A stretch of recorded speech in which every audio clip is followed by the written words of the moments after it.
లేకపోతే తీసివేస్తాము, లేకపోతే కోర్టుకి వెళ్ళి ఆర్డర్లు తెచ్చుకున్నా సరే తిరిగి వాళ్ళకి ఆర్డర్లు ఇవ్వకపోగా ఈ రేషన్ షాప్ ఖచ్చితంగా ప్రతి ఒక్క రేషన్ షాపుకి బదిలీ చేయాల్సిన పరిస్థితి ఆ అధికారికి ఉంటుందని చెప్పి కూడా తెలియజేస్తున్నాం. ప్రతి దానికి సమాధానం చెప్పాలి. రిటైర్ అయిపోతాం కదా అనుకుంటే కూడా వదిలే ప్రశ్నే లేదని చెప్పి కూడా తెలియజేస్తున్నాం. ఎందుకంటే అకారణంగా అన్యాయంగా ఎవరికి అన్యాయం చేసినా సరే ఆ అధికారి కూడా బదులు ఇచ్చుకోవాల్సి వస్తుంది. ఫీల్డ్ అసిస్టెంట్లని తీసేసినారు, ఖచ్చితంగా ఎక్కడెక్కడ అని కూడా జవాబు ఇవ్వాల్సిందే. మేము అధికారంలోకి వచ్చిన తర్వాత మర్చిపోతాం కదా, తిరిగి ఏదో ఒక రకంగా ఆ రోజు ప్రసన్నం చేసుకోవచ్చు అనుకుంటే మాత్రం పొరపాటు అవుతుందని కూడా తెలియజేస్తాం. మీరు చేసినటువంటి పనులని మర్చిపోం, జరిగినటువంటి అన్యాయాన్ని మర్చిపోం, మాట్లాడిన మాటల్ని మర్చిపోం. జరిగిన ప్రతి అన్యాయానికి, జరిగిన ప్రతి అకారణంగా జరిగినటువంటి అన్యాయానికి, మాట్లాడిన ప్రతి మాటలకి జవాబు అనేది ఖచ్చితంగా వడ్డీతో సహా ఉంటుంది అని చెప్పేసి కూడా ఈ సందర్భంగా తెలియజేస్తున్నాం. ఎవరిని కూడా ఈరోజు ఏదో ఈ ప్రభుత్వంలో రేషన్ షాప్ డీలర్లను తీసేస్తే ఏమవుతుందిలే, లేకపోతే విఓఏలను తీసేస్తే ఏమవుతుందిలే, లేకపోతే ఫీల్డ్ అసిస్టెంట్లను తీసేస్తే ఏమవుతుందిలే, లేకపోతే సిఆర్పీలను తీసేస్తే ఎవరేం చేస్తారులే అనుకుంటే మాత్రం బాధ్యులు మీరే.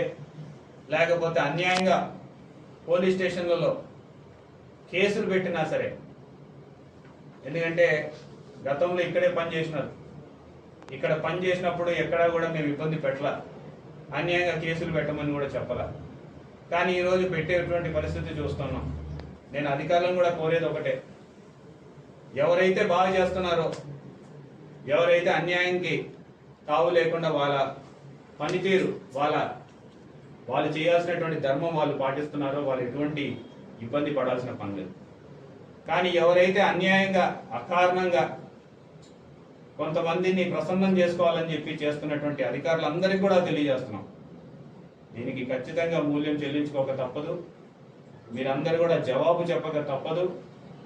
అన్యాయం జరిగిన ప్రతి ఒక్క ఆ కార్యకర్త కావచ్చు, లేకపోతే ఆ ప్రజలు కావచ్చు, వాళ్ళకి జవాబు చెప్పి తీరాల్సిందే. జగనన్న 2.0 లాగా ఇక్కడ కూడా మేము తిరిగి వచ్చిన తర్వాత ఈసారి శిల్ప 2.0 కూడా మారుతాము, మారి చూపిస్తాము. కొంతమంది అనుకుంటుండొచ్చు శిల్ప వాళ్ళే కదా, ఈరోజు ఏదైనా చేయొచ్చు, రేపొద్దున మళ్ళీ వెళ్ళి వాళ్ళని మాట్లాడితే మంచిగా వదిలేస్తారు అని చెప్పేసి. మళ్ళీ చెప్తున్నా, జరిగిన ప్రతి అన్యాయాన్ని గుర్తుపెట్టుకుంటాం, మాట్లాడిన ప్రతి మాటని గుర్తుపెట్టుకుంటాం. అన్యాయాన్ని మర్చిపోం, మాటల్ని మర్చిపోం, తిరిగి వడ్డీతో సహా చెల్లిస్తామని చెప్పేసి కూడా ఈ సందర్భంగా తెలియజేస్తున్నాం. నేను ఒకటే కోరుతున్నా అధికారులకు కూడా, మీరు ఎవరో మెప్పు కోసం, ఎవరో ప్రెషర్ వల్లనో మీరు కానీ అన్యాయంగా ఎవరికైనా సరే అన్యాయం చేసిన వాళ్ళు అవుతే మాత్రం మీరు అందరూ కూడా మళ్ళీ ఆలోచించుకోమని చెప్పి చెప్తున్నా. ఎందుకంటే ఈ నియోజకవర్గం కాకపోతే ఇంకొక నియోజకవర్గం చూసుకోవచ్చు అనుకుంటే మాత్రం పొరపాటు. ఈ నియోజకవర్గం కాదు, పక్క నియోజకవర్గాలు కాదు, ఖచ్చితంగా మీ మీద ఎంక్వైరీలు ఉంటాయి. జరిగిన ప్రతి తప్పిదం మీద ఎంక్వైరీ ఉంటుంది. జరిగిన ప్రతి తప్పిదం మీద మీరు జవాబిచ్చుకోవాల్సినటువంటి పరిస్థితి ఉంటుంది అనేది మాత్రం మర్చిపోవద్దని చెప్పేసి కూడా కోరుకుంటూ, ఎందుకంటే నేను మర్చిపోవచ్చు, లేకపోతే మా నాయకులు మర్చిపోవచ్చు, మా కార్యకర్తలు కూడా మర్చిపోవచ్చు. అందుకని మర్చిపోకుండా ఉండాలనే ఈ డిజిటల్ బుక్ని తయారు చేస్తున్నాం. ఈ డిజిటల్ బుక్ మా ప్రభుత్వం ఏర్పడిన తర్వాత మొదటి రోజు నుంచే అమలవుతుంది. కాబట్టి జాగ్రత్తగా ఆలోచించుకొని మీ ధర్మం మీరు చేయండి. నేను ఎక్కడా కూడా మీ అధికారులకి లేకపోతే మీ అధికార విధులకి ఆటంకం కలిగిస్తామని చెప్పడంలో చేయం కూడా, గతంలో చేయలేదు, ఇప్పుడు చేయం. కానీ దీన్ని అడ్డు పెట్టుకొని కొంతమంది అవలంబిస్తున్న విధి విధానాల గురించి మాత్రమే మాట్లాడుతాను. అలా అవలంబించిన ప్రతి ఒక్కరికి మాత్రం జవాబు వాళ్ళే చెప్పుకోవాల్సిన పరిస్థితి ఉంటుంది.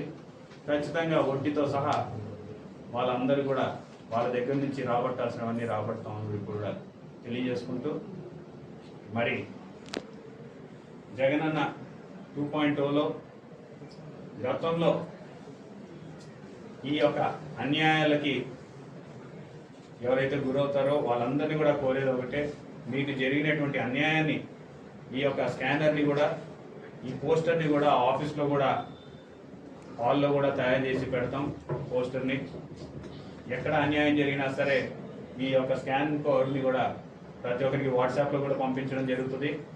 స్కాన్ చేసి మీ యొక్క సమస్యని మీరు అప్లోడ్ చేయొచ్చు.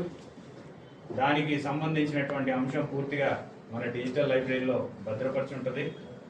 భవిష్యత్తులో మన ప్రభుత్వం ఏర్పడినప్పుడు దాన్ని పరిష్కరించిన తర్వాతే ముందుకెళ్తామని చెప్పి కూడా మరొకసారి తెలియజేసుకుంటూ ఈ అవకాశం ఇచ్చిన మీ అందరికీ కూడా ధన్యవాదాలు తెలియజేస్తున్నాను.